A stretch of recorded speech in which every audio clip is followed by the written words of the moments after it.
Hello my dear students. आज जो हम लोग क्लास करने वाले हैं वो बेसिकली आपका आगे का जो भी टॉपिक्स है वो सारे टॉपिक्स पढ़ने के लिए ये टॉपिक्स बहुत इंपॉर्टेंट है। तो सबसे पहला जो हम पढ़ेंगे आज वो है एरिया वेक्टर। तो एरिया जो चीज़ है मीन्स अभी अगर मैं आपको पूछूंगा एरिया जो है स्केलर है या वेक्टर है, तो आप लोग सब means most of you will say area जो है स्केलर क्वांटिटी है, पर प्रैक्टिकली एरिया जो है एक वेक्टर क्वांटिटी होता है। तो आप बोलेंगे सर ये कैसे हो सकता है।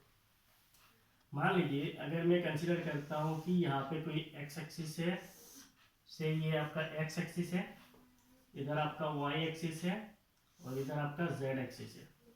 हम सबको पता है कि एक्स एक्सिस जो है इसको हम लोग आई कैप से रिप्रेजेंट करते हैं, वाई एक्सिस को हम लोग जे कैप से रिप्रेजेंट करते हैं और जेड एक्सिस को हम लोग के कैप से रिप्रेजेंट करते हैं।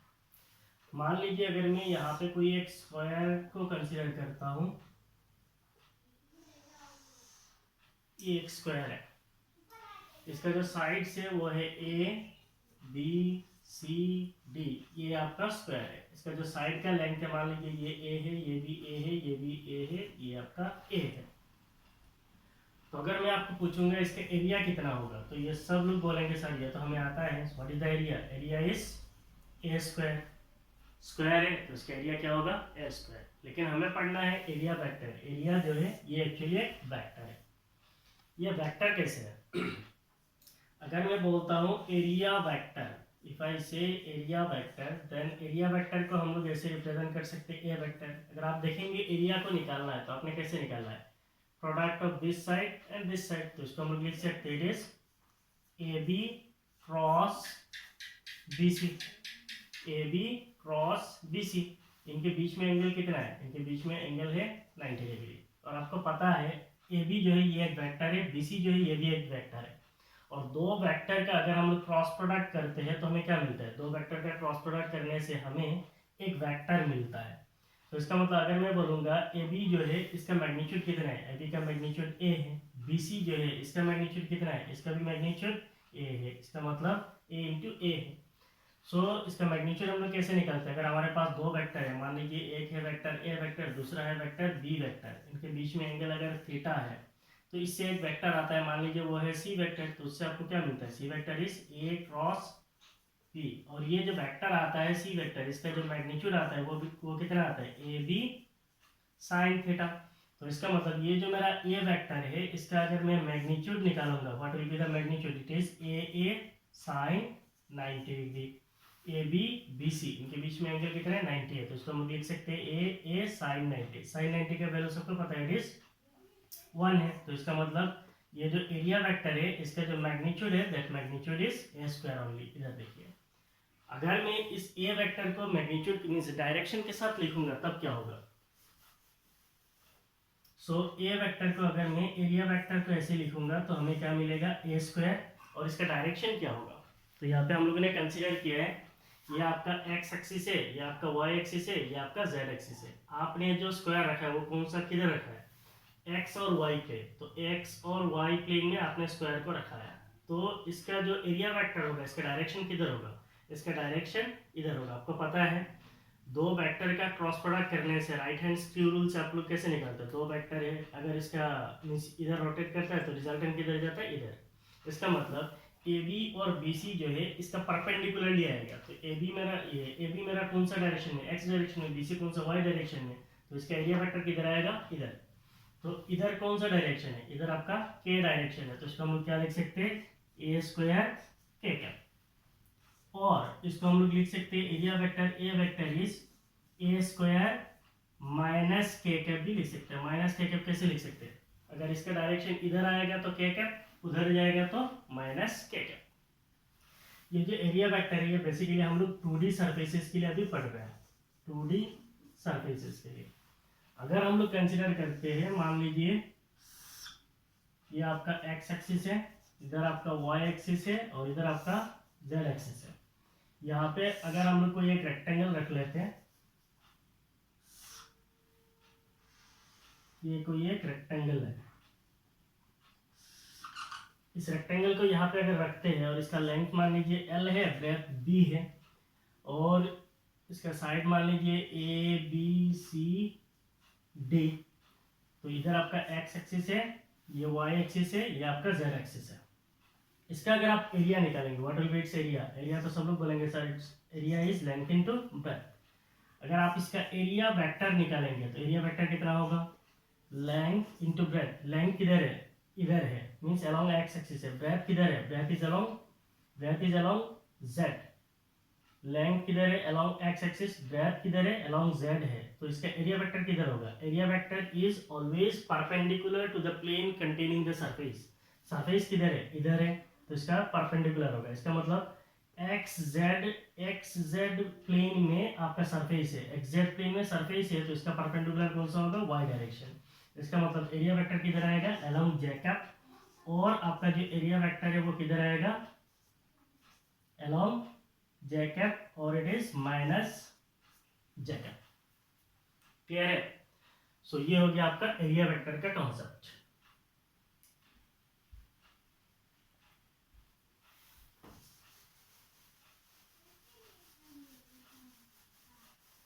चलो और एक एग्जांपल लेते हैं। अगर मान लीजिए अगर हम लोग कंसीडर करते हैं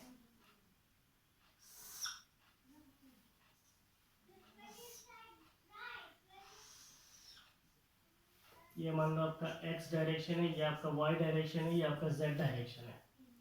और yz प्लेन में अगर हम लोग एक सर्कल को रख लेते हैं, yz प्लेन में हम लोगों ने एक सर्कल रखा है और इसका जो रेडियस है दैट रेडियस इज r।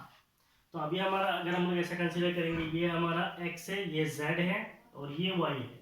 मेरा सर्कल किधर है, सर्कल जो है yz प्लेन में इधर है। सर्कल अगर इधर होगा तो इसका जो एरिया वेक्टर होगा, एरिया वेक्टर किधर होगा, या तो इस डायरेक्शन में होगा, नहीं तो इस डायरेक्शन में होगा। क्लियर है। ये z है, मींस ये z है, ये y है और ये मेरा x है। सर्कल को मैंने कहाँ पे रखा है, यहाँ पे, दैट इज yz प्लेन में मैंने सर्कल को रखा है। इसका मतलब yz प्लेन में अगर मेरा सर्कल होगा तो इसका एरिया वेक्टर किधर होगा, x डायरेक्शन में होगा। तो इसका अगर एरिया को अगर हम लोग लिखेंगे, एरिया तो सबको पता है, the area is pi R square. और अगर हम लोग इस एरिया वेक्टर को लिखेंगे then what will be the area vector, it is pi R square. Direction, direction किधर है, एक्स डायरेक्शन। तो एक्स डायरेक्शन का हम लोग किससे रिप्रेजेंट करते हैं, आई कैप से। और अगर कोई लिखता है area vector is pi R square minus I cap, वो भी करेक्ट है। तो इसका मतलब एरिया वेक्टर 2D सरफेसेस के लिए, 2D सरफेसेस के लिए जो एरिया वेक्टर होता है उसमें दोनों डायरेक्शन करेक्ट है। 2D सरफेसेस के लिए एरिया वेक्टर जो होता है उसमें दोनों डायरेक्शन करेक्ट है। तो यहाँ पे आप एक नोट्स बोल के लिख सकते हो, फॉर 2D प्लेन सरफेस, और 2 डायमेंशन, 2D का मतलब क्या है, 2 dimensional plane surfaces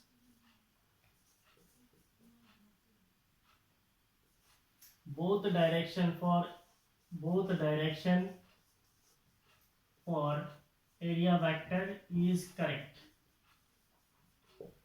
for 2 dimensional, 2D का मतलब है 2 डायमेंशनल प्लेन सरफेसेस। 2 डायमेंशनल किसी भी प्लेन सरफेसेस के लिए एरिया वेक्टर जो है उसका दोनों डायरेक्शन करेक्ट है। तो मान लीजिए मेरा ये बोर्ड है, ये क्या है, 2 डायमेंशनल है। इसको अगर मैं मान लेता हूँ ये डायरेक्शन मेरा x है और ये डायरेक्शन मेरा y है, तो इसका एरिया वेक्टर किधर होगा, इधर मेरा y, इधर x। इसका मतलब इसका एरिया वेक्टर या तो इस डायरेक्शन में होगा, नहीं तो उस डायरेक्शन में होगा। तो x डायरेक्शन में अगर ये है और y डायरेक्शन में ये है, इसका मतलब कौन सा डायरेक्शन बचा है, z डायरेक्शन बचा है। तो इसका मतलब k कैप है, it's area vector is along k cap और it is along minus k cap. So ये हो गया आपका 2D सरफेसेस के लिए।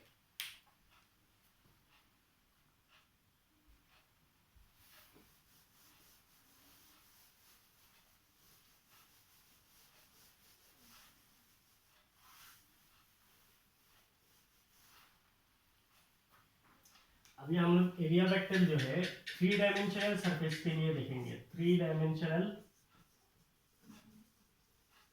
सरफेसेस। तो यहाँ पे आप एक चीज याद, इनसे हमेशा याद रखना, for 3 dimensional, for 3D surfaces area vector for 3 dimensional surfaces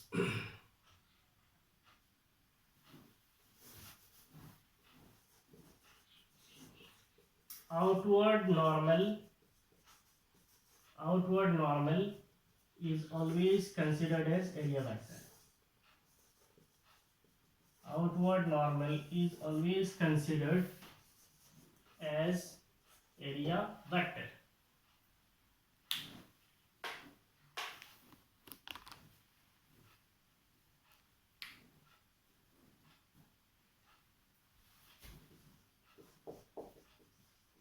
Area vector is always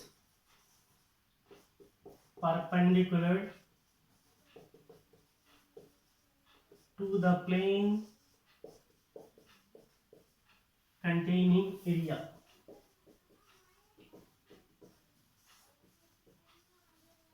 यहाँ पे हम लोगों ने क्या लिखा, for 3 dimensional surfaces means 3D surfaces के लिए outward normal is always considered as area vector. A vector का मतलब क्या है, area vector. Area vector is always perpendicular to the plane containing area. Area vector जो है वो हमेशा प्लेन के साथ परपेंडिकुलर होता है. इसको हम लोग देखेंगे कुछ एग्जांपल्स के साथ. एक एग्जांपल ले लेते हैं. मान लीजिए अगर मैं कोई एक क्यूब को कंसीडर करता हूं, ये एक क्यूब है,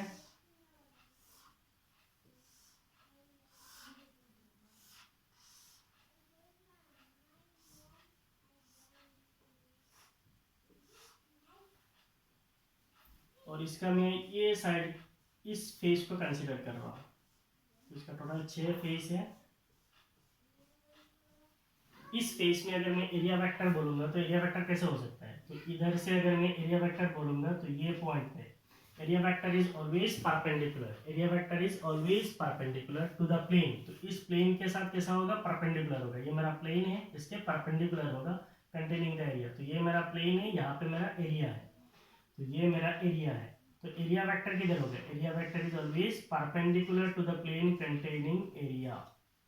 एरिया जिस प्लेन में है उसका परपेंडिकुलर होगा. और ऊपर में हम लोगों ने लिखा है for 3D surfaces outward normal means यहाँ पे एरिया वेक्टर एक नीचे की तरफ भी होगा, लेकिन अंदर वाला जो एरिया वेक्टर है उसको हम लोग कंसीडर नहीं करेंगे. आउटवर्ड नॉर्मल बाहर वाला ही लेना है, अंदर वाला नहीं लेना है.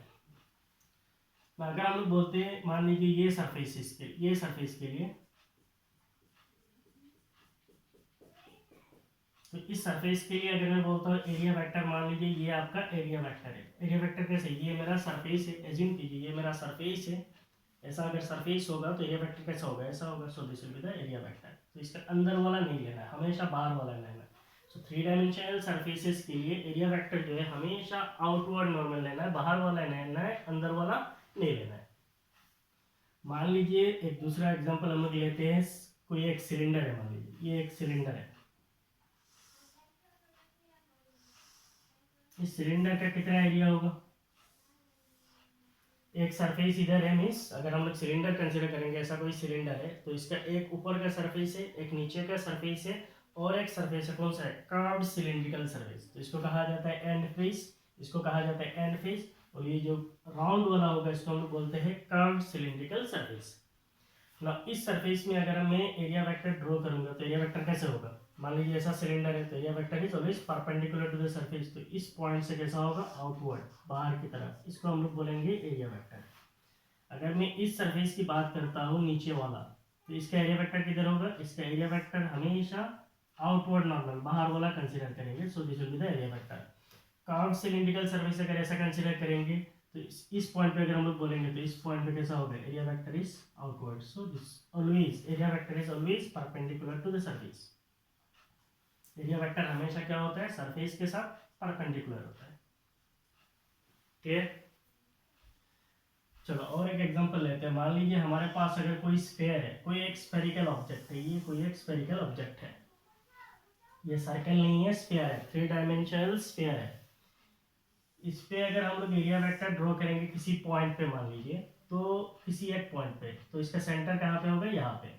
तो एरिया वेक्टर कैसा होगा, नॉर्मल किधर होता है, नॉर्मल हमेशा सेंटर से पास होता है सर्कल का. तो इसका मतलब इस पॉइंट पे अगर मैं एरिया वेक्टर ड्रॉ करूंगा तो कैसा होगा, this will be the area vector. इस पॉइंट पे मैं अगर एरिया वेक्टर ड्रॉ करूंगा तो कैसे होगा, ये बाहर वाला होगा, हमेशा आउटवर्ड नॉर्मल. अगर मैं इस पॉइंट पे एरिया वेक्टर ड्रॉ करूंगा तो कैसे होगा, ये होगा आपका एरिया वेक्टर. इस पॉइंट पे अगर ड्रॉ करेंगे तो कैसा होगा, ये होगा एरिया वेक्टर. तो हमेशा क्या करना है, बाहर वाला लेना है, अंदर वाला नहीं लेना है. टू डायमेंशनल सरफेसेस के लिए दोनों डायरेक्शन लिया जाता है, लेकिन 3D सरफेसेस के लिए ओनली आउटवर्ड नॉर्मल ही कंसीडर किया जाता है। क्लियर है? Note down.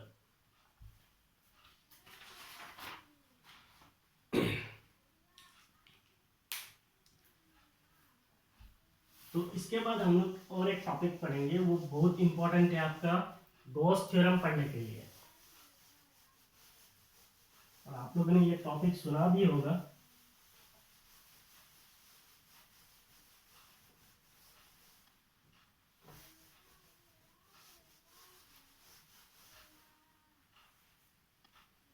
वो टॉपिक है electric flux. What is electric flux? तो पहले मैं आपको वो चीज दिखा रहा हूँ जो आपके एग्जाम में आता है। Define electric flux, SI unit, dimensional formula, ये सारे चीज। What is actually electric flux? It is the number of electric field lines, number of electric field lines passing through a surface, perpendicularly.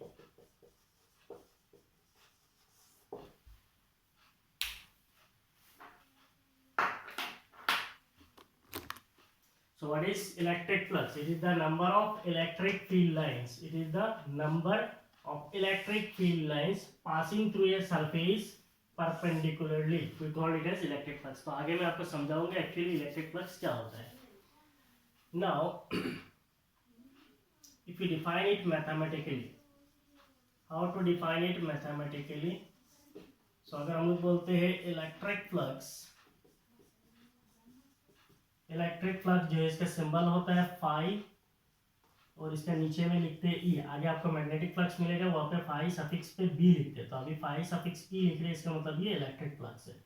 Electric flux जो होता है वो होता है E vector dot A vector. इसका मतलब इलेक्ट्रिक फील्ड वेक्टर और area vector का डॉट प्रोडक्ट होता है।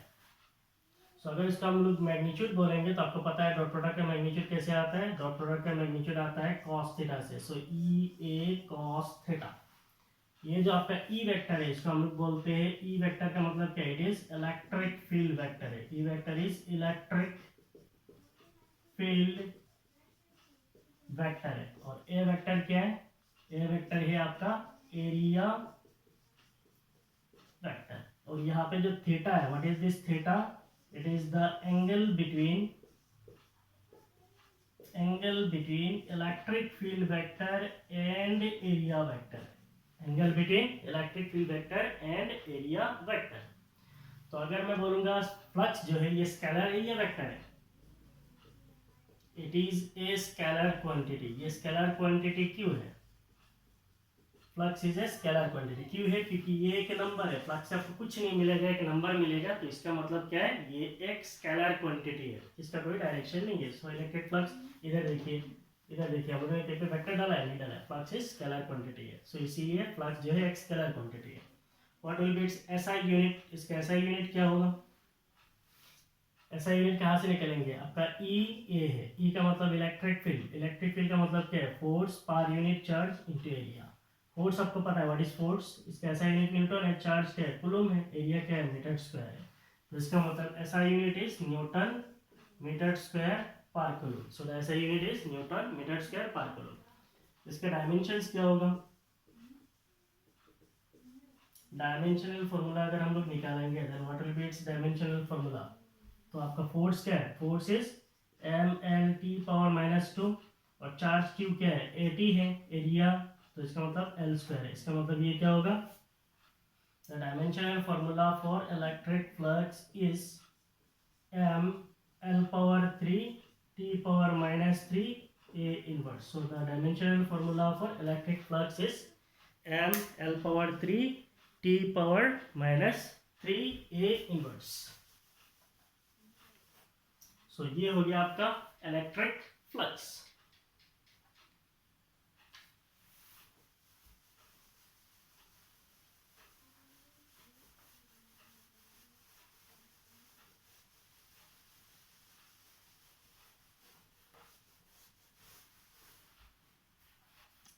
नेक्स्ट हम कुछ एग्जांपल्स लेंगे आपका फ्लक्स समझने के लिए। तो कुछ एग्जांपल्स ले रहे हैं। मान लीजिए पहला एग्जांपल है हमारे पास कोई एक, मान लीजिए सरफेस है, ये एक सरफेस है।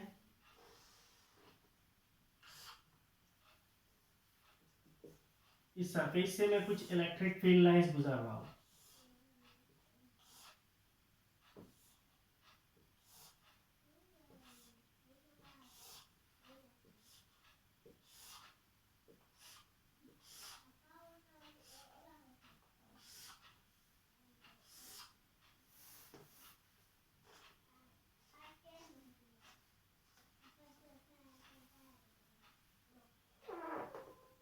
ये कुछ नहीं है, यहाँ पर कोई एक सरफेस है और इसमें से इलेक्ट्रिक फील्ड लाइंस गुजर रहा है, तो ये आपका इलेक्ट्रिक फील्ड लाइंस है।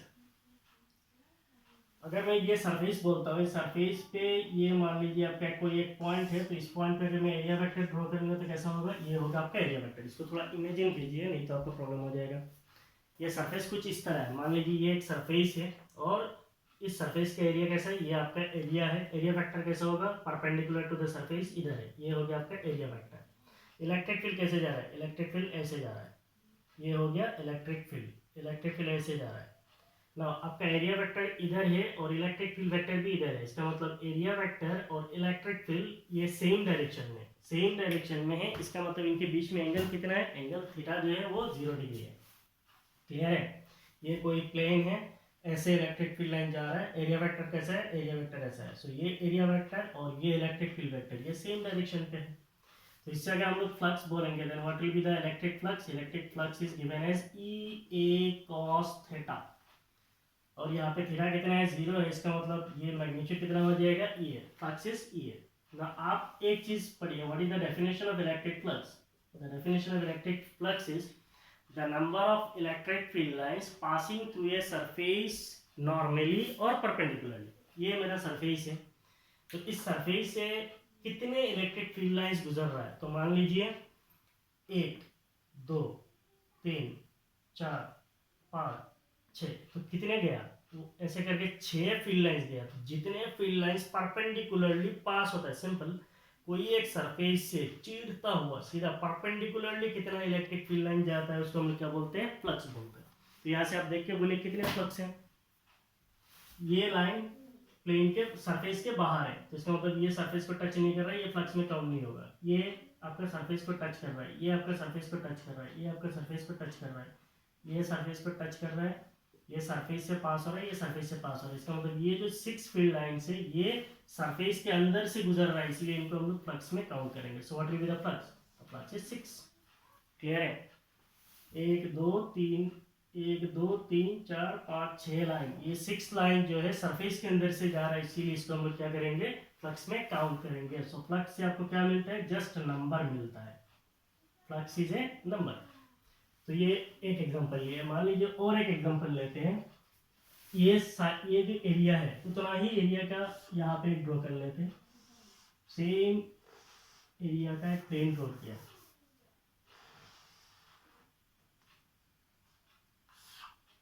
अब यहाँ पे हम लोग कुछ करेंगे। ये मान लीजिए आपका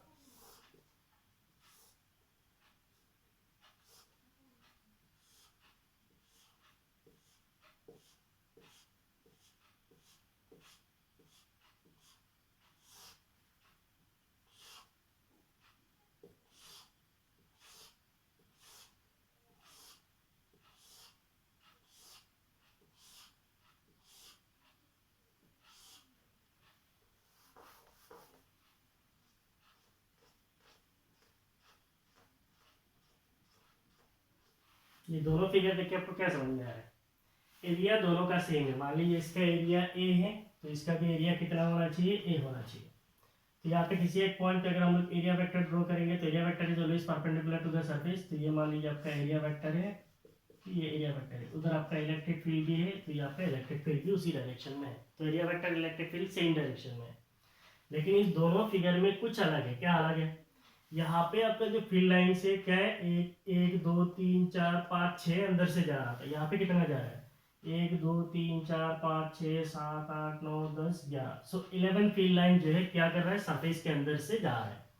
तो फ्लक्स अगर हम लोग बोलेंगे then what will be the flux, flux is given as E vector dot A vector. यहाँ पे आपका सरफेस कुछ इस तरह है, इलेक्ट्रिक फील्ड ऐसा जा रहा है, एरिया वेक्टर उसी डायरेक्शन में, दोनों के बीच में एंगल कितना है, एंगल थीटा जो है 0 डिग्री है।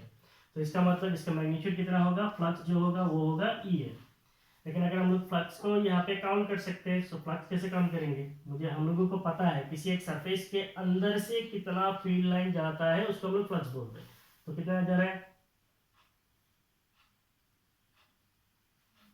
So the flux is 11। सो आप हमेशा ख्याल रखना कि फ्लक्स जो है वो हमेशा क्या होता है, एक नंबर होता है, मींस कितने फील्ड लाइंस किसी एक सरफेस के अंदर से गुजरता है उसको हम लोग क्या बोलते हैं, इलेक्ट्रिक फ्लक्स बोलते हैं ना। इन दोनों फिगर से हम लोग कुछ कंक्लूड कर सकते हैं, व्हाट कंक्लूजन क्या कर सकते हैं, it is the number of electric field lines, number of electric field lines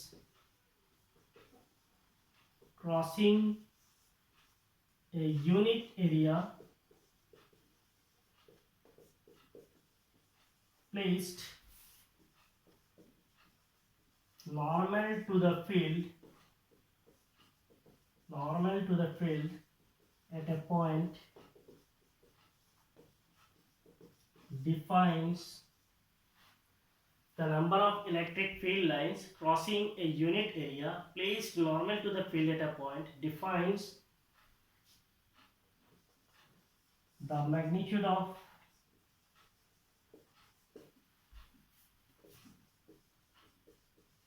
electric field at that point। क्या लिखा है, the number of electric field lines, number of electric field lines crossing a unit area। तो ये area मान लीजिए ए है, ये भी एरिया ए है। तो क्रॉसिंग ए यूनिट एरिया, किसी एक यूनिट एरिया के अंदर से कितना इलेक्ट्रिक फील्ड लाइंस गुजरता है, placed normal to the field. अगर मान लीजिए ये आपका इलेक्ट्रिक फील्ड है तो सरफेस को कैसे रखना है, परपेंडिकुलर टू द फील्ड रखना है, at a point defines the magnitude of electric field at that point. तो यहाँ पे इस एरिया के अंदर से कितने फील्ड लाइन जा रहा था, 6, और इस एरिया के अंदर से कितना फील्ड लाइन जा रहा था, 11। तो इसका मतलब यहाँ पे आपका जो इलेक्ट्रिक फील्ड का जो मैग्नीट्यूड है, इलेक्ट्रिक फील्ड का जो इंटेंसिटी है वो यहाँ पे ज्यादा है और यहाँ पे कम है, क्योंकि यहाँ पे कम फील्ड लाइन जा रहा है, वहां पे ज्यादा फील्ड लाइन जा रहा है सेम एरिया पे। इसको हम लोग कुछ इस तरह भी लिख सकते हैं, the number of field lines per unit area, number of field lines per unit area, in bracket we can write density of field line, density of field lines defines the number of field lines per unit area, that is density of field lines is proportional to electric field भी बोल सकते हैं, is proportional to the magnitude of electric field, proportional to the magnitude of electric field।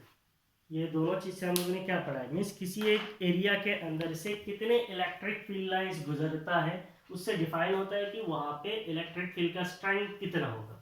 तो ये area दोनों same है, यहाँ पे फील्ड लाइंस कम जा रहा है, इसका मतलब यहाँ पे इलेक्ट्रिक फील्ड का मैग्नीट्यूड कम है।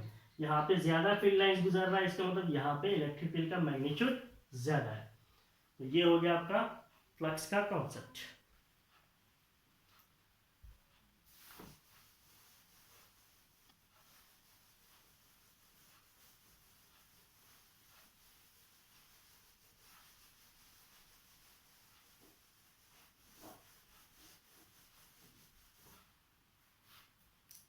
नाउ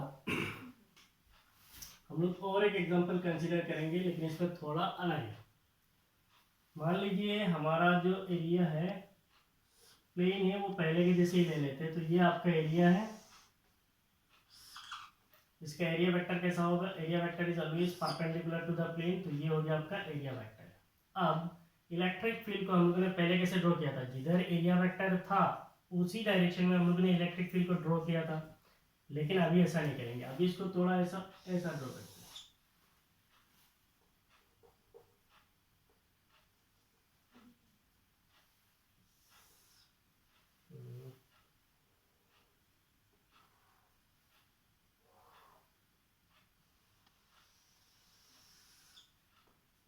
पैरेलल है। ये आपका इलेक्ट्रिक फील्ड है। तो इसको कुछ इस तरह सोचें, मीन्स आपका जो एरिया वेक्टर होगा और इलेक्ट्रिक फील्ड वेक्टर होगा ये दोनों हमेशा एक ही डायरेक्शन में नहीं होगा। तो अभी हम लोगों ने ऐसे एज्यूम किया है कि मान लीजिए ये कोई प्लेन है, पहले एरिया वेक्टर ऐसे था, इलेक्ट्रिक फील्ड भी ऐसे जा रहा था, लेकिन अभी ऐसा नहीं है। एरिया वेक्टर कैसा है, ऐसा है, area vector is perpendicular to the plane, और इलेक्ट्रिक फील्ड को हम लोग ऐसा टेढ़ा करके भेज रहे हैं। अगर इलेक्ट्रिक फील्ड ऐसा टेढ़ा होगा तब क्या होगा, मान लीजिए ये इलेक्ट्रिक फील्ड वेक्टर किधर है, इधर है, एरिया वेक्टर इधर है, इनके बीच में एंगल कितना है, एंगल जो है थीटा है। नाउ इस इलेक्ट्रिक फील्ड को हम लोग क्या कर सकते हैं, रिजोल्व कर सकते हैं। This electric field vector can be resolve into two quantities. इसको अगर हम लोग ऐसे लेके जाएंगे मींस अलोंग हॉरिजॉन्टल, तो हमें क्या मिलेगा, ई cos थीटा। इसको अगर हम लोग इसको वर्टिकली रिजोल्व करेंगे, तो वर्टिकली रिजोल्व करेंगे तो हमें क्या मिलेगा, ई sin थीटा। थोड़ा इमेजिन कीजिए, मान लीजिए ये आपका प्लेन है, तो एरिया वेक्टर ऐसे परपेंडिकुलर है, इलेक्ट्रिक फील्ड वेक्टर कैसे जा रहा है, ऐसे। तो ये हो गया आपका इलेक्ट्रिक फील्ड वेक्टर। ये एरिया वेक्टर है, ये इलेक्ट्रिक फील्ड वेक्टर है, इनके बीच में एंगल कितना है, एंगल जो है थीटा है। ना इस इलेक्ट्रिक फील्ड वेक्टर को अगर मैं इधर लेके जाऊंगा अलोंग हॉरिजॉन्टल, तो हमें क्या मिलेगा, ई cos थीटा। और इस इलेक्ट्रिक फील्ड वेक्टर को अगर मैं वर्टिकली लेके आऊंगा तो मुझे क्या मिलेगा, ई sin थीटा। अब आप फ्लक्स का डेफिनेशन देखिए, the number of field lines passing through a unit, number of field lines passing through a surface perpendicularly. अब देखिए ई cos थीटा जो है वो कैसे जा रहा है, ई cos थीटा ऐसे जा रहा है, इसका मतलब ये सरफेस से परपेंडिकुलरली गुजर रहा है, सरफेस से परपेंडिकुलरली गुजर रहा है। इसका मतलब ई cos थीटा जो है वो आपका फ्लक्स में आएगा, E cos theta will count to flux. और ई sin थीटा किधर जा रहा है, सरफेस के साथ जा रहा है, ई sin थीटा किधर जा रहा है, सरफेस से जा रहा है। इसका मतलब ये सरफेस से थोड़ी पास हो रहा है, नहीं हो रहा है। तो इसका मतलब ई sin थीटा जो है वो फ्लक्स के अंदर नहीं आता है, इसीलिए ई cos थीटा आता है। क्लियर। तो इसका फ्लक्स क्या होगा, फ्लक्स हम लोग इसीलिए लिखते हैं, it is the dot product of electric field vector and area vector. इसका मैग्नीट्यूड हमेशा आता है ई ए cos थीटा। इसका मतलब electric field E cos theta into area. It is the component of electric field along area and the area. तो यहाँ से हम लोग ऐसे भी लिख सकते हैं, flux is defined as, flux की जगह पे इलेक्ट्रिक फ्लक्स भी लिख सकते हैं। Electric flux is defined as the product of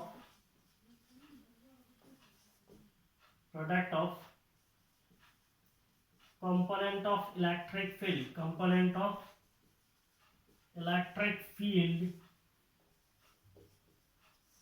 along area vector and the magnitude of area।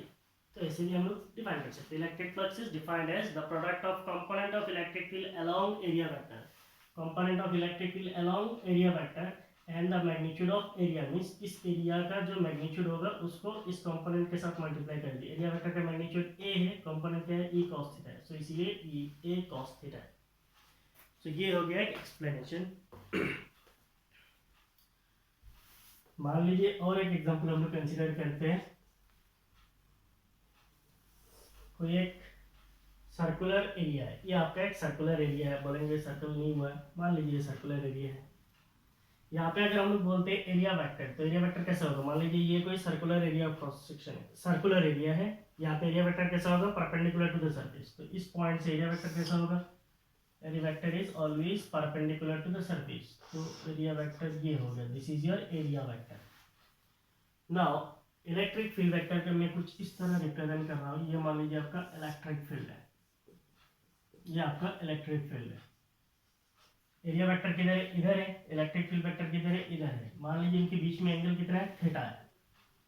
ये इलेक्ट्रिक फील्ड वेक्टर जो है इसको अगर हम लोग रिजोल्व करेंगे along area, component of electric field along area, component of electric field along area, तो हमें क्या मिलेगा, हमें मिलेगा ई cos थीटा।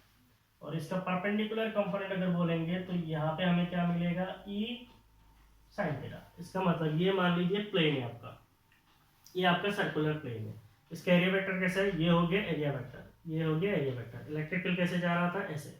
इस इलेक्ट्रिक फील्ड को रिजोल्व करके अलोंग एरिया वेक्टर लाएंगे तो क्या मिलेगा, ई cos थीटा, और इधर लेके जाएंगे तो हमें क्या मिलेगा, ई sin थीटा। ई sin थीटा जो है वो क्या हो रहा है, सरफेस से गुजर रहा है, लेकिन हमें कौन सा कंपोनेंट चाहिए जो सरफेस के अंदर से परपेंडिकुलरली गुजरता है। तो सरफेस के अंदर से परपेंडिकुलरली कौन से गुजर रहा है, ई कॉस थीटा गुजर रहा है। तो इसीलिए आपका आता है फ्लक्स जो है हमेशा ई ए कॉस थीटा से। क्लियर।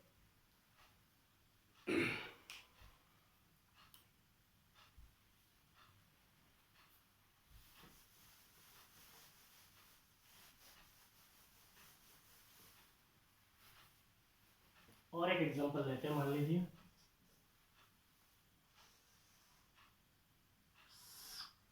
ये आपका x डायरेक्शन है, ये आपका y डायरेक्शन है। यहाँ पे हम लोगों ने कोई एक स्क्वायर को रखा है, इसका साइड जो है ए है, साइड ए है। नाउ ये एक्स वाई प्लेन में अगर रखेंगे तो इसका एरिया वेक्टर क्या होगा, हमें पता है ये मेरा x है, ये मेरा y है, तो मेरा स्क्वायर किधर रखा हुआ है, एक्स वाई प्लेन में रखा हुआ है, तो इसका एरिया वेक्टर कौन सा होगा, ये होगा। तो area vector is always perpendicular to the surface. Area vector किधर होगा, ये x डायरेक्शन में, ये x और ये y, एक्स वाई प्लेन में मेरा स्क्वायर रखा हुआ है, तो इसका मतलब ये मेरा स्क्वायर रखा हुआ है।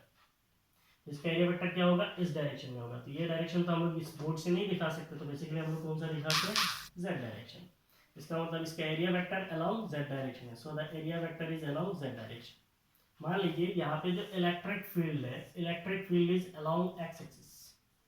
इलेक्ट्रिक फील्ड वेक्टर कौन सा डायरेक्शन में है, x एक्सिस की तरफ है। So electric field is along x-axis and area vector is along z-axis. So what will be the flux? Electric flux we denote it as phi suffix e. It is given as E A cos theta. What is the theta here? Theta is 90 degree. Electric field is along x, area vector is along z. तो ये हो गया z, ये हो गया electric field. इनके बीच में एंगल कितना है, एंगल इज 90 डिग्री। इसका मतलब the flux is E A cos 90 and cos 90 is 0. That means the flux is 0. Electric flux is 0 for this case. Clear? तो इसके बाद हम लोग एक टॉपिक पढ़ेंगे, वो है continuous charge distribution.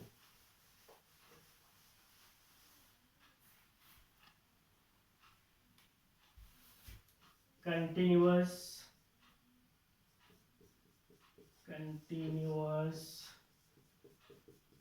Charge distribution.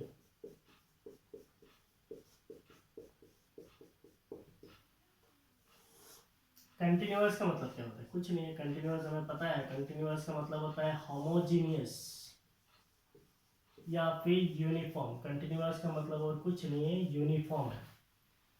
तो कंटिन्यूअस का मतलब क्या है, कंटिन्यूअस का मतलब जहां पे चार्ज को यूनिफॉर्मली रखा जाता है उसको हम लोग बोलते हैं कंटिन्यूअस चार्ज डिस्ट्रीब्यूशन। उसके लिए हम लोग कोई एक सरफेस एज्यूम कर लेते हैं। मान लीजिए कोई एक सरफेस है, ये एक सरफेस है। यहाँ पे कंटिन्यूअस चार्ज डिस्ट्रीब्यूशन का मतलब क्या है, कंटिन्यूअस चार्ज डिस्ट्रीब्यूशन का मतलब है इस सरफेस पे जो चार्जेस को रखा गया है वो यूनिफॉर्मली डिवाइडेड है। इसका मतलब इस सरफेस का हर एक पॉइंट पे चार्ज जो है यूनिफॉर्मली डिवाइड है। ऐसा नहीं है कि एक जगह पे ज़्यादा चार्ज है, दूसरी जगह पे कम चार्ज है। तो चार्ज जो है यूनिफॉर्मली डिवाइडेड है, हर एक जगह पे चार्ज यूनिफॉर्मली डिवाइडेड है। क्लियर। मान लीजिए जो पूरा सरफेस है, इसका पूरा सरफेस एरिया जो है वो S है, और यहाँ पे जो टोटल चार्ज है वो टोटल चार्ज Q है। नाउ इस एरिया से अगर मैं एक छोटा सा एरिया निकालता हूँ, मान लीजिए एक छोटा सा एरिया है, इस छोटा सा एरिया को मैं नाम क्या दे सकते हैं, छोटा सा एरिया का नाम मैं दे सकता हूँ ds।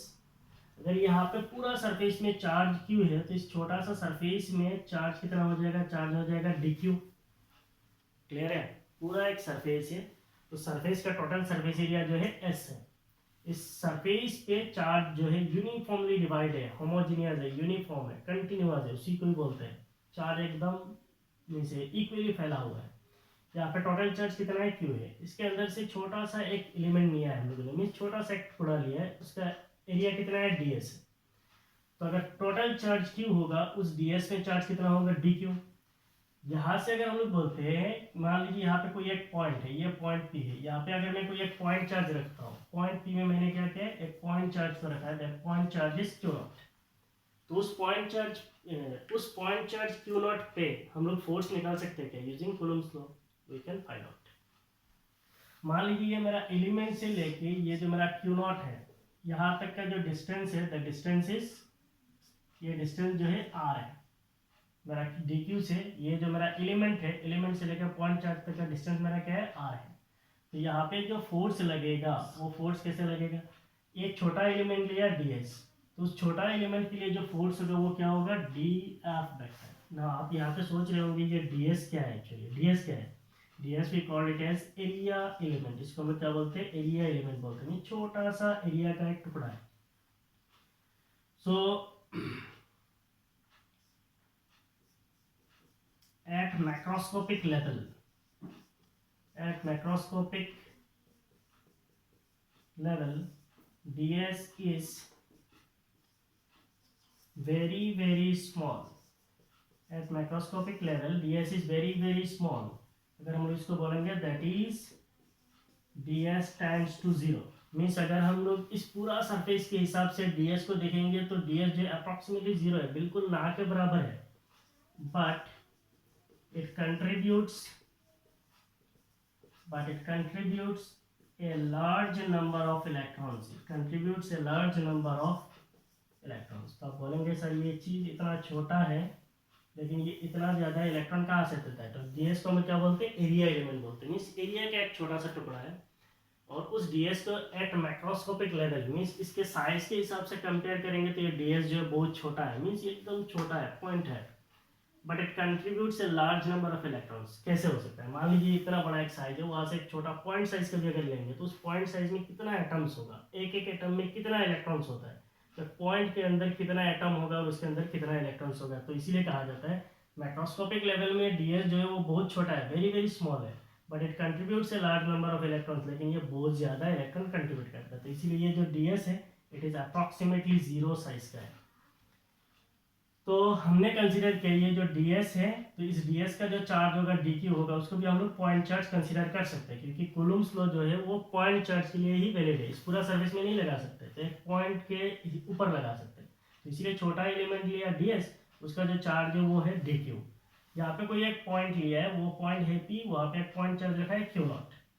ये dq जो है इसके ऊपर एक फोर्स देगा, वो कितना देगा, मान लीजिए df फैक्टर है, तो ऐसे दूसरा टुकड़ा एक फोर्स देगा, तीसरा टुकड़ा एक फोर्स देगा, इसके अंदर कितना टुकड़ा हो सकता है, बहुत सारा टुकड़ा होगा, ये सारे टुकड़ा मिलकर फोर्स देगा। सारे फोर्सेस को अगर हम लोग वेक्टोरिकली ऐड कर देंगे बाय सुपरपोजिशन प्रिंसिपल, हमें क्या मिल जाएगा, नेट फोर्स मिल जाएगा।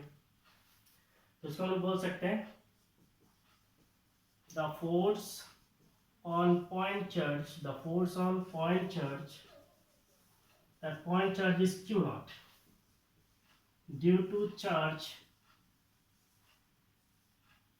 the force on point charge q naught due to charge dq is, हम लोग जानते हैं Coulomb's law, it is given as 1/4 pi epsilon naught, 1/4 pi epsilon naught। एक चार्ज हमारा dq है और दूसरा चार्ज q naught है, क्योंकि बीच में डिस्टेंस r है तो r स्क्वायर हो गया, और यहाँ पे r कैप लगा देंगे तो आपका क्या हो जाएगा, यूनिट वेक्टर हो जाएगा।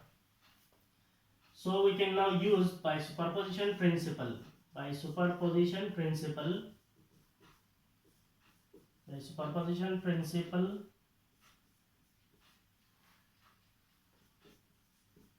total force on charge q naught is the vector sum of forces, vector sum of forces due to each area element। तो हमने उस एरिया से एक छोटा सा एलिमेंट लिया है, वो छोटा सा एलिमेंट क्या है, ds है, उस छोटा सा एलिमेंट ds के अंदर चार्ज क्या है, dq है, उसके लिए हम लोगों ने फोर्स निकाला है। तो ऐसे कितने ds होगा, बहुत सारा ds होगा, और ds का साइज अप्रोक्सीमेटली इक्वल टू 0 है, इसका मतलब ऑलमोस्ट बहुत सारा है, मींस बहुत सारा लेंथ एलिमेंट है। तो इतना ज्यादा लेंथ एलिमेंट की वजह से अगर फोर्स निकालना है तो हमें क्या करना है, वेक्टोरिकली ऐड करना है फोर्सेस को। हम लोगों को पता है एक चार्ज के लिए अगर फोर्स होता है F1, दूसरा के लिए होता है F2, तीसरा के लिए होता है F2, तो हम लोग क्या करते हैं, F1 vector plus F2 vector plus F3 vector करते हैं। वैसे ही अगर इसके लिए है dF1 मान लीजिए, दूसरा के लिए dF2, तीसरे के लिए dF3, ऐसे सारे के लिए ऐड करेंगे तो हमें क्या मिल जाएगा, total force at point P मिल जाएगा।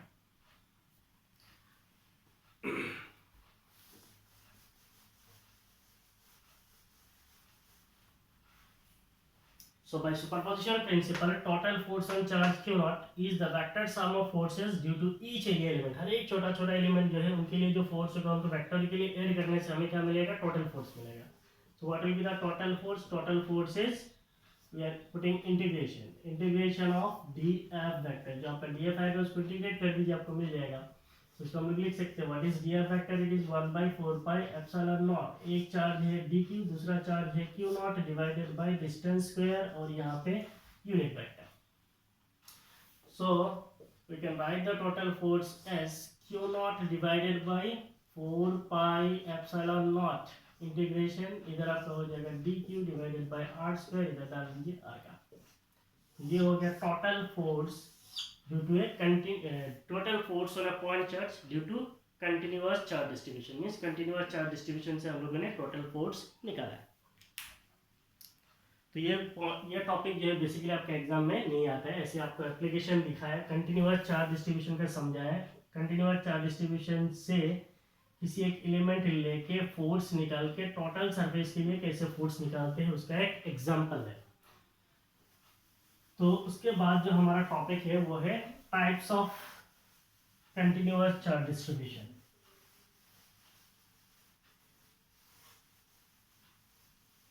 तो कंटिन्यूअस चार्ज डिस्ट्रीब्यूशन जो है उसका टाइप्स है. टाइप्स ऑफ कंटिन्यूअस चार्ज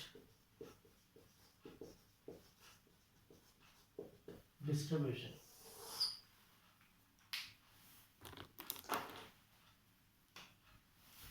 तो there are 3 types of charge distribution. सबसे पहला जो है वो है linear charge distribution. linear charge distribution, उसको line charge distribution भी कहा जाता है. line charge distribution, नाम से ही पता चलता है लाइन है, लीनियर के अंदर लाइन है. So what is linear charge distribution? In linear charge distribution, in linear charge distribution the charges are uniformly distributed. The charges are uniformly distributed. The charges are uniformly distributed over a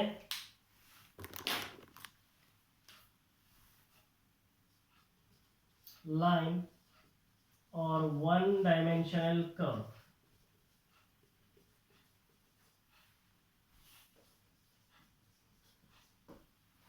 In linear charge distribution, the charges are uniformly distributed over a line or one-dimensional curve. इसका मतलब क्या है? अगर मान लीजिए हम कोई एक लाइन कंसीडर करते हैं, ये एक लाइन है, इसका टोटल लेंथ मान लीजिए L है और इस लाइन के ऊपर हमने चार्जेस को यूनिफॉर्मली डिस्ट्रीब्यूट किया. तो इस लाइन के ऊपर जो है चार्ज यूनिफॉर्मली डिस्ट्रीब्यूटेड है. तो ये एक लाइन है, वन डायमेंशनल कर्व है, उसके ऊपर क्या है, चार्जेस यूनिफॉर्मली डिस्ट्रीब्यूटेड है. इसका पूरा लेंथ अगर L है, मान लीजिए यहाँ से छोटा सा अगर लेंथ लेते हैं, मान लीजिए एक छोटा सा लेंथ है, ये जो छोटा लेंथ है वो dl है. ये जो पूरा लाइन है, इस पूरा लाइन का अगर मान लीजिए लेंथ L है और पूरा लाइन पे अगर मान लीजिए चार्ज जो है Q है, पूरा लाइन पे अगर मान लीजिए चार्ज जो है Q है, तो ये एक छोटा सा लेंथ है. यहाँ से हम लोग एक क्वांटिटी को डिफाइन कर सकते हैं, उसको हम लोग बोलते हैं लीनियर चार्ज डेंसिटी. तो इसको आपको इंपॉर्टेंट है, what is linear charge density? Linear charge density at any point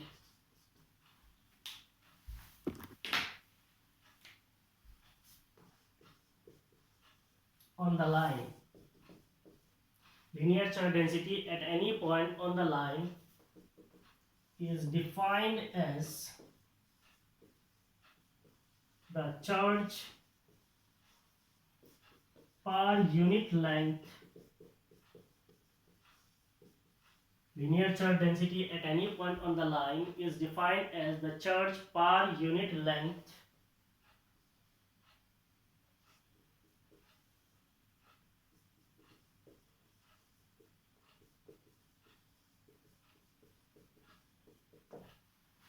Linear charge density at any point on the line is defined as the charge per unit length of the line at that point.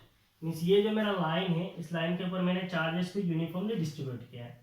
पूरा line का जो length है वो L है और पूरा line का जो चार्ज है वो Q है। इससे छोटा सा एक लेंथ लिया वो है DL। तो इस छोटा लेंथ पे चार्ज क्या होगा, DQ होगा। तो इस DQ को डिफाइन करने के लिए हम लोग एक चार्ज मींस एक क्वांटिटी को डिफाइन करते हैं, वो है linear charge density. What is linear charge density? Linear charge density at any point on the line, उस लाइन के ऊपर किसी भी पॉइंट पे अगर लीनियर चार्ज डेंसिटी डिफाइन करेंगे, is defined as the charge per unit length, charge per unit length of the line at that point. उस point पे चार्ज पर यूनिट लेंथ से हम क्या कर सकते हैं, लीनियर चार्ज डेंसिटी डिफाइन कर सकते हैं। So if you define linear charge density, linear charge density is denoted as lambda and it is given as dq divided by dl. so ये जो लेंथ है, इसका लेंथ कितना है, dl है। तो इसके ऊपर अगर हम लोग चार्ज बोलेंगे dq, तो dq को हम लोग क्या लिख सकते हैं, dq को हम लोग लिख सकते हैं लैम्डा इंटू dl। ये हो गया आपका linear charge density. So linear charge density is denoted as lambda, charge divided by length, charge is coulomb, length is metre. So what will be its SI unit? SI unit is coulomb meter inverse. So coulomb meter inverse. This is called linear charge density. Now the next topic is, there are three types. Second one is surface charge distribution. So how to define surface charge distribution? In surface charge distribution, the charges are uniformly distributed over a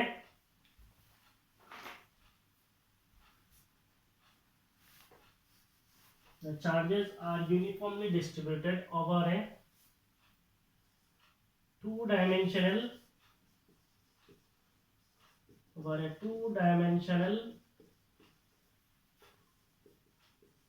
area. In surface charge distribution, the charges are uniformly distributed over a two-dimensional area और surface भी बोल सकते हैं, in space. तो surface charge distribution का समझने के लिए मान लीजिए अगर हम लोग कोई एक ऐसे सरफेस कंसीडर करते हैं, ये कोई एक सरफेस है, किसी भी शेप का हो सकता है सरफेस। तो ये एक सरफेस है, इस सरफेस के ऊपर बहुत सारा चार्जेस है। The charges are uniformly distributed, charge है एकदम यूनिफॉर्मली डिस्ट्रीब्यूटेड है।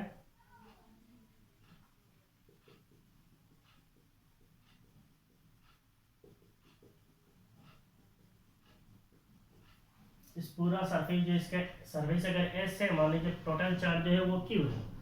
इसके अंदर से एक छोटा सा सरफेस अगर लेंगे, मान लीजिए ये तो पहले हम लोगों ने ऐसे देखा है, मान लीजिए छोटा सा जो सरफेस है, ये छोटा सरफेस है। इस छोटा सरफेस को अगर हम लोग नाम दे देंगे, मान लीजिए that small surface is ds, तो यहाँ पे छोटा सा चार्ज भी होगा। इस सरफेस में चार्ज कितना होगा, दैट चार्ज इज से dq। तो इससे हम लोग एक क्वांटिटी डिफाइन करते हैं, उसको हम लोग बोलते हैं surface charge density. Surface charge density at any point on the surface, at any point on the surface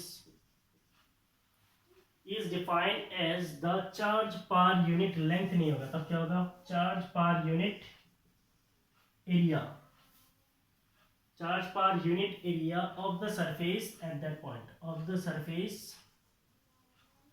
at that point. So surface charge density at any point of the surface is defined as the charge per unit area of the surface at that point. इस किसी भी surface का अगर surface charge density निकालेंगे, so what will be the surface charge density? Surface charge density we denote it as sigma. Surface charge density को हम लोग denote करते हैं सिग्मा से, and it is given as dq divided by charge per unit area, dq divided by ds। So ऊपर में क्या है, चार्ज है तो ऐसा यूनिट इज कूलम, नीचे में एरिया है तो ऐसा यूनिट क्या होगा, ऐसा यूनिट होगा मीटर स्क्वायर। सो ये हो जाएगा coulomb metre power -3,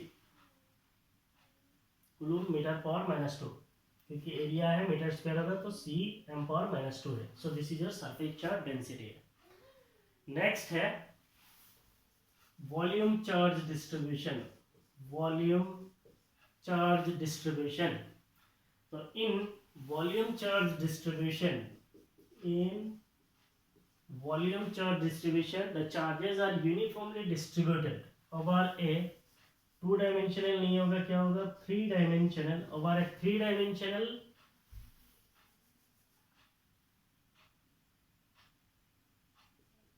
dimensional reason या वॉल्यूम भी बोल सकते हैं, थ्री डायमेंशनल रीजन और वॉल्यूम in space.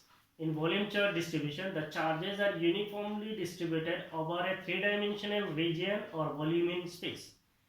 तो स्पेस में अगर कोई भी एक चीज़ है थ्री डायमेंशनल है, मान लीजिए ये कोई एक डब्बा है, तो सरफेस चार्ज डिस्ट्रीब्यूशन बोलने से क्या है, सरफेस चार्ज डिस्ट्रीब्यूशन का मतलब क्या है, इसके सरफेस पे ही खाली चार्ज है।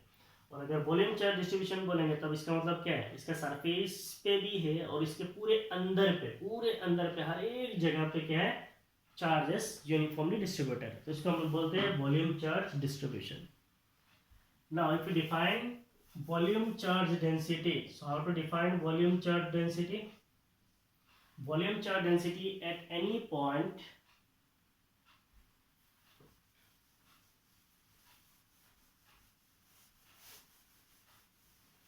volume charge density at any point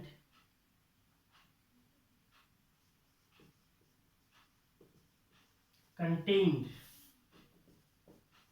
in the volume is volume charge density at any point in the volume charge density at any point in the volume is the charge per unit volume contained.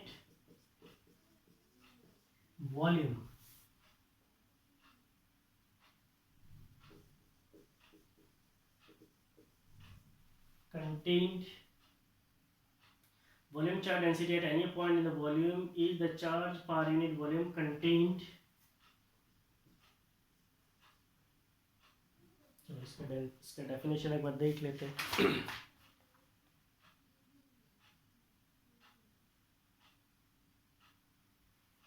Volume charge density at any point in the volume is the charge per unit volume, charge contained per unit volume. Volume charge density at any point in the volume is the charge contained per unit volume. So now if you define volume charge density